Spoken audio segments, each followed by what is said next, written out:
In my current research, I study how investors can have an impact on companies' practices by prompting them to mitigate their environmental footprint and improve their social practices. I approach these issues both from a theoretical perspective, by trying to build models to explain the mechanisms at play, and from an empirical perspective, to estimate the identified effects, especially the impact of investors' environmental screens on companies' greenhouse gas emissions.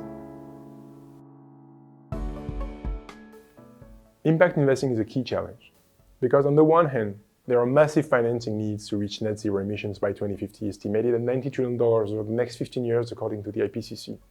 And on the other hand, pension funds and insurers are estimated to manage a similar amount of money, and therefore have the financial capacity to support and contribute to this ecological transition by allocating funds appropriately. In addition, there's a growing willingness of investors to engage in the ecological transition, often at the expense of additional returns. So, the major question is, what's the most appropriate way to invest one's capital in order to maximize her or his impact? Well, the answer is not trivial, and the solutions can be contradictory. On the one hand, investors can have an impact via the cost of capital channel, for example, by funding companies in transition that have poor access to capital.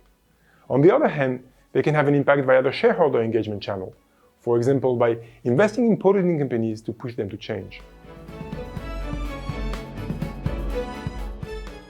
Impact investing may be defined as investing with an intended effect on companies' practices. The goal is usually to mitigate the environmental footprint or improve the social and governance practices of companies. It's based on three core principles. 1. Intentionality. The investor must have the will to induce a change in practice through her or his investments. 2. Additionality.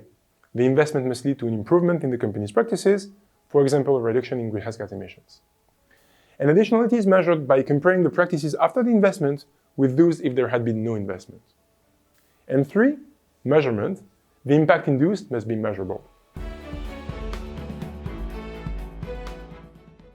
The ecological transition requires a global approach. It's very important to note that regulation and externality pricing are essential tools, and environmental finance is not intended to substitute for them. That being said, the capital managed by investors can be invested in a way that supports and accelerates the transition. This is the purpose of this field of research, to understand how investors can be fully engaged in one of the major challenges of our time, the ecological transition.